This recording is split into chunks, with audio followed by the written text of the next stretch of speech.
Hello friends, मैं अपने education express classes में आप सभी का स्वागत करता हूं।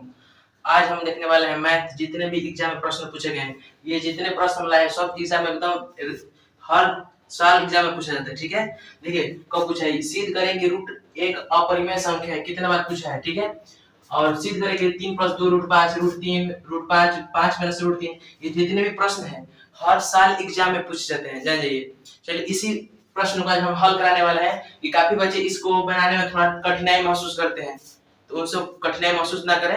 हम उनको एकदम बेसिक से एकदम शानदार से समझाने का प्रयास करेंगे। ठीक है, तो चलिए हम लोग क्लास को स्टार्ट करते हैं। ठीक है, जितने भी प्रश्न है एकदम बेसिक एकदम धारपूर्ण तरीके से इसको आज हम बताने वाले हैं। ध्यान से, पूरा ध्यान से आप लोग देखिएगा। ठीक है, तो चलिए हम लोग देखते हैं कैसे बनेगा। ठीक है, प्रश्न है कि सिद्ध करें कि √2 एक अपरिमेय संख्या है। ठीक है, देखिए ऐसे तो रूट एक अपरिमेय ही संख्या है। ठीक है, तो इसको सिद्ध करना है हमको कि ये एक अपरिमेय संख्या। ठीक है, तो बनाने के लिए इसको चलिए हम लोग देखते हैं। आप लोग ध्यान से इसको देखिएगा। ठीक है, एकदम बेसिक तरीके से बताएंगे। ठीक है, चलिए बनाते हैं। यहाँ पर लिखना है हल। ठीक है, क्या लिखना है? हल। सिद्ध करें कि √2 एक अपरिमेय संख्या है। ध्यान से आप लोग देखिएगा। ठीक है, फिर बाद में आपको समझ नहीं आएगा, इसको बार बार देखना पड़ेगा, इसलिए हम जब बता रहे हैं तो उसको ध्यान से आप लोग देखिए। √2 एक अपरिमेय संख्या। ठीक है, यहाँ पर लिखना है आपको, यहाँ पर आपको लिखना है कि माना, क्या लिखना है? माना √2 क्या है? ये तो माना है, सिद्ध करें कि रूट एक अपरिमेय संख्या है, तो आप क्या मान रहे हैं? इसको मानना है आपको कि ये एक परिमेय संख्या है। ठीक है, इसको सिद्ध करना है इसी को। तो माना √2 क्या है? एक परिमेय संख्या। माना √2 एक क्या है बाबू? परिमेय संख्या है। परिमेय संख्या है। ठीक है, माना √2 एक परिमेय संख्या है। ठीक है, अब इसे हम a/b के परिमेय संख्या क्या थी? a/b या p/q के रूप में भी हम लिख सकते हैं। ठीक है, तो हम जैसे इसको p/q के रूप में ही बनाते हैं। ठीक है, यहाँ पर लिखना है आपको बराबर √2 बराबर p/q। ठीक है, p/q, जहां यहाँ पर लिखिए p/q लिखिए या a/b लिखिए, आपको जो इच्छा कर रहे हो वो लिखिए। ठीक है, हमेशा आपको बनाने में आसान होता है p/q। ठीक है, तो हम इसी तरीके से आपको बताएंगे। ठीक है, तो चलिए आगे देखते हैं। √2 बराबर p/q, जहां यहाँ पर लिखना है, कहां? यहाँ पर लिखना है जहां p, q क्या चीज? जहां p, q क्या है? एक सहअभाज्य संख्या है। एक सहअभाज्य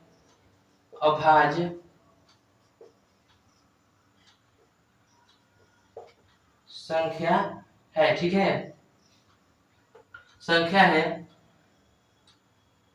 ठीक है, इतना ही लिखना है। आपको एग्जाम में पूछेगा कि सहअभाज्य संख्या का एचसीएफ कितना होता है। आपको याद रखना है कि सहअभाज्य संख्या का एचसीएफ हमेशा 1 होता है। ठीक है, सहअभाज्य संख्या का एचसीएफ कितना होता है? 1 होता है। ऑब्जेक्टिव में पूछता है। ठीक है ना, ध्यान रखिएगा। अब देखिए आप क्या करिएगा, यहाँ पर जब इस कुछ नहीं तो बटन में लिखिए प्लस है। ठीक है, कुछ नहीं तो बटन में लिखते हैं ना। अब देखिए इसको आप क्रॉस मल्टीप्लाई करिए। क्या कीजिएगा? Cross multiply. जब आप p को 1 से मल्टीप्लाई करिएगा तो p आएगा, यहाँ पर आएगा कि नहीं? बराबर है तो बराबर लिखिए। ठीक है, अब देखिए √2 को जब हम q से मल्टीप्लाई करेंगे तो √2 q आ जाएगा, आएगा ना। ठीक है, यहाँ पर लिखिए बराबर। इसलिए अब देखिए क्या करना है आपको, दोनों तरफ वर्ग करना है। क्या करना है? वर्ग। वर्ग करने का मतलब कि स्क्वायर। क्या चीज? स्क्वायर। ठीक है, यहाँ पर लिखिए आप दोनों तरफ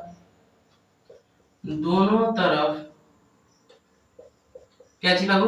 दोनों तरफ वर्ग करने पर, वर्ग करने पर। ठीक है, तो आप दोनों तरफ वर्ग कीजिए, यानी कि स्क्वायर कर रहे हैं तो p का स्क्वायर बराबर √2 q का स्क्वायर। ठीक है, जब आप p का स्क्वायर करिएगा तो p स्क्वायर नहीं आएगा, इसको p स्क्वायर लिख रहे हैं। ठीक है, अब देखिए बराबर। अब ई बताइए हमको, कोई भी संख्या मान लीजिए रूट में है। ठीक है, मान लीजिए √3 है। अब इसके ऊपर स्क्वायर है, तो ये जब इसका √3 के स्क्वायर करेंगे इससे बाहर क्या निकलेगा? तो मेरा 3 निकलेगा। क्या निकलेगा बाबू? 3 निकलेगा। ठीक है, तो वैसे ही देखिए जब √2 का स्क्वायर होगा तो क्या निकलेगा? यहाँ पर 2 निकलेगा। अब q है तो q का स्क्वायर है तो q स्क्वायर आ जाएगा। तो यहाँ पर क्या लिख देंगे बाबू? q स्क्वायर, यानी कि p स्क्वायर बराबर 2q स्क्वायर। ठीक है, चलिए आगे लिखते हैं। अब देखिए आप हम बताने का प्रयास कर रहे हैं कि मान लीजिए क्या है? गुणम है। एक मिनट। ठीक है, यहाँ पर देखिए मान लीजिए 2p है, ठीक है। इधर लिख दिए मान लीजिए 6 लिख दिए, ठीक है।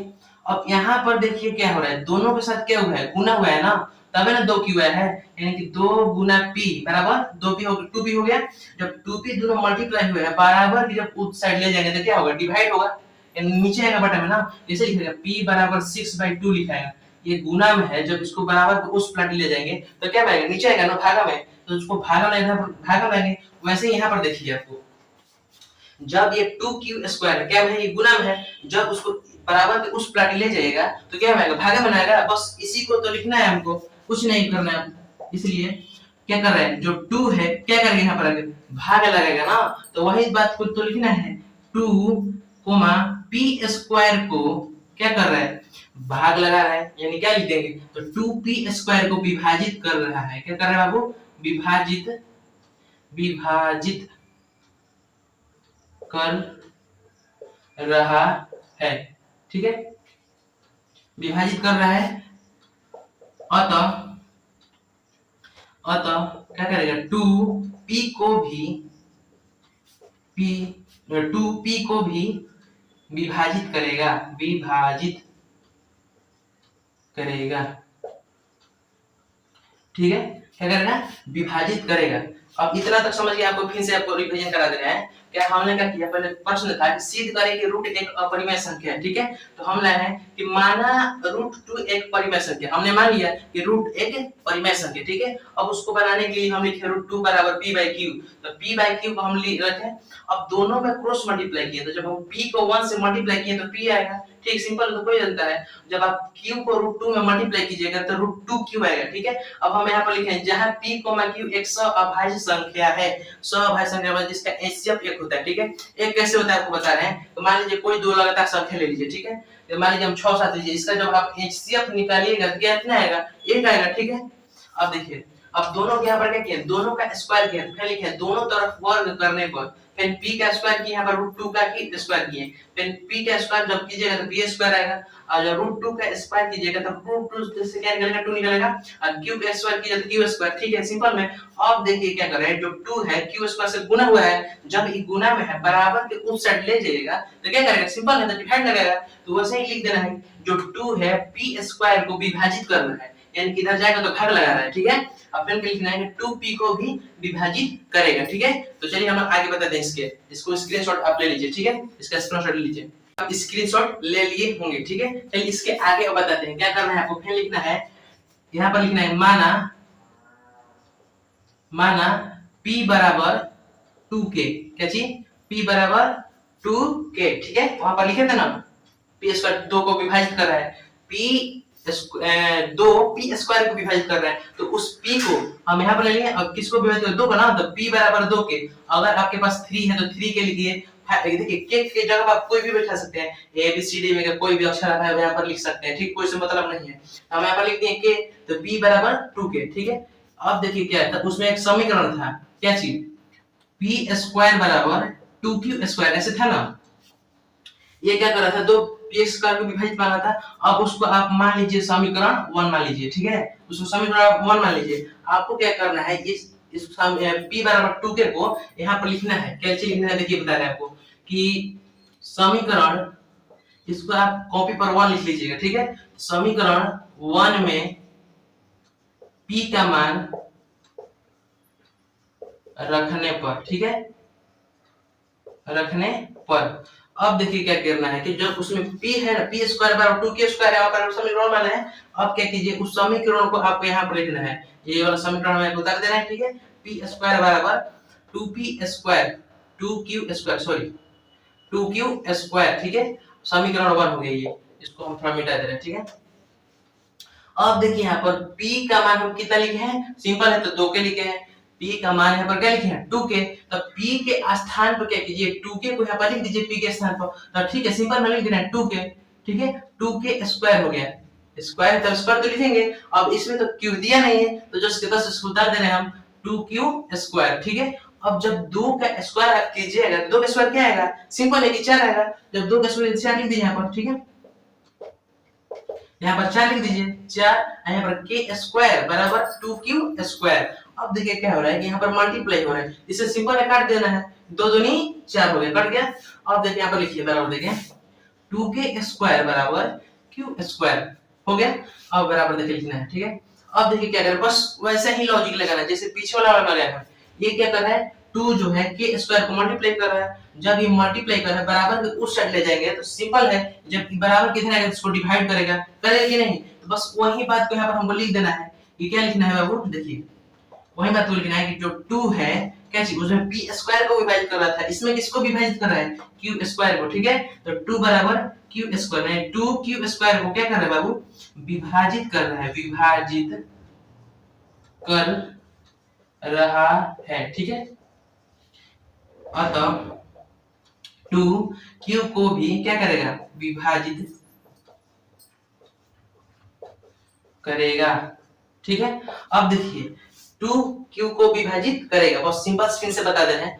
अब देखिए यहाँ पर हमने माना माना p बराबर 2 के, अपने से मानना है जिसके आप लिखे तो यहाँ पर ना p क्या कर रहा है, 2 है जो क्यू p स्क्वायर को विभाजित कर रहा है, ठीक है। क्या कर रहा है, 2 p स्क्वायर को विभाजित कर रहा है, अतः 2p को भी विभाजित करेगा। तो वही लिखे हैं जो p था, p बराबर जो यहाँ पर लिखे शुरू में जो विभाजित करेगा उसको लिखना है p बराबर 2k, यानी किसको विभाजित कर रहा है, 2 विभाजित कर रहा था ना, तो इसे लिखे हैं p बराबर 2k। अब सिंपल उसको माने के, आप कंफ्यूज जाएगा मत ये k कहां से आ गया, अपने आप से लिखिए, मान कोई भी a b c d में कोई भी अक्षर है आपको पसंद हो, यहाँ पे हम जस्ती k लिखते हैं यहाँ पर, ठीक है, हम यहाँ पर k लिख दिए। अब देखिए जो उसमें p स्क्वायर बराबर 2q स्क्वायर था उसको हम समीकरण 1 माने थे, उसमें मान लीजिए माने थे ना।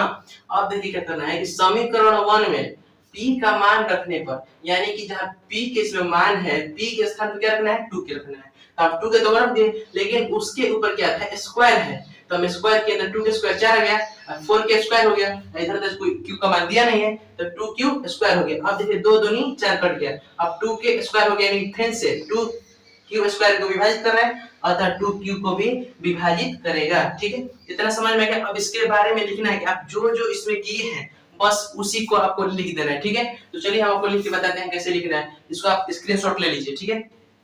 चलिए आपको लिखने के बताते हैं कैसे लिखा जाता है। लिखने में कितना बचेगा कि आपको कितना बजे मैसेज करते हैं भाई हमको लिखना ही आता है, लिखना ही नहीं आता है। चलिए आपको लिखने का तरीका बताते हैं। सिंपल में आपको क्या करना है, यहाँ पर लिखिएगा हमारा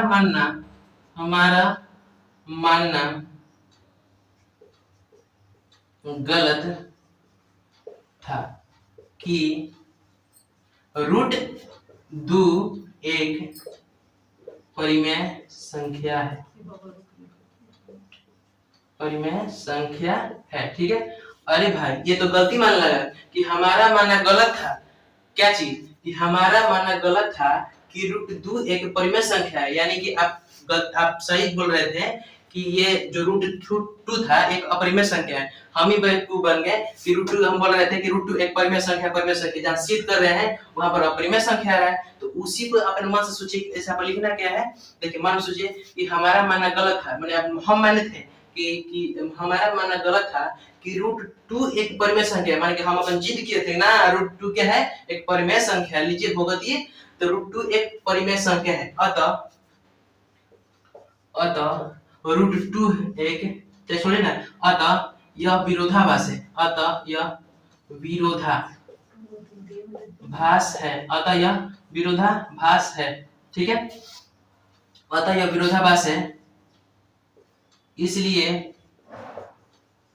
क्या चीज, इसलिए रूट 2 क्या है, इसलिए रूट 2 एक अपरिमेय संख्या, बस बस बस बस अपरिमेय संख्या है, ठीक है। बस ये मैथ बन गया, ठीक है। अब देखिए कुछ नहीं किया है, बस यहाँ पर लिखे हैं हमारा मानना गलत था कि रूट 2 एक अपरिमेय संख्या है, अतः यह एक विरोधाभास है, यानी गलती बात है ये, इसलिए रूट 2 एक अपरिमेय संख्या है। ज्यादा हमें उम्मीद होगा कि आपको समझ में आया होगा। तो आज हम एक ही प्रश्न कराएंगे और कल थोड़ा जाना है कहीं और, कल पूरा इसमें के प्रश्न जितने भी हम करा देंगे, ठीक है। थैंक यू, धन्यवाद। वीडियो अच्छा लगा हो तो कमेंट लाइक शेयर जरूर कीजिएगा, सपोर्ट कीजिए। थैंक यू, धन्यवाद।